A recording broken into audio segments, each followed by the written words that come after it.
আসসালামু আলাইকুম ভাই, ভালো আছেন?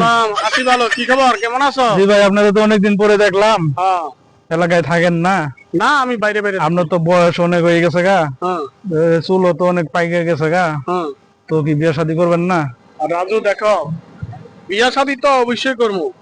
চুল দাড়ি ভালো করে পাকক, তাহলে ভালো মেয়ে পামু। আমাদের দেশে চুল দাড়ি বয়স্ক লোকেরা ভালো মেয়ে পায়। ঠিক আছে। ভাই ঠিক আছে, বুঝলাম, কিন্তু আপনি ওইগুলো পাইতো যাদের যেরকম টাকা পয়সা আছে, হ্যাঁ তারা বয়স বেশি হইলেও ভালো ভালো মেয়ে পায়। হ্যাঁ। কিন্তু আপনার ওরকম টাকা পয়সা আছে?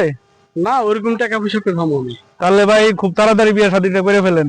তাহলে চুল দাড়ি পাকলে ভালো মেয়ে পাইতাম না, কারণ না, টাকা লাগে ভালো মেয়ে টাকা পাইতাম না। টাকা তো নাই, যাদের আছে তারা দেখেন না পায়। ও আচ্ছা, ঠিক আছে রাজু, তুমি মাথায় রাখো।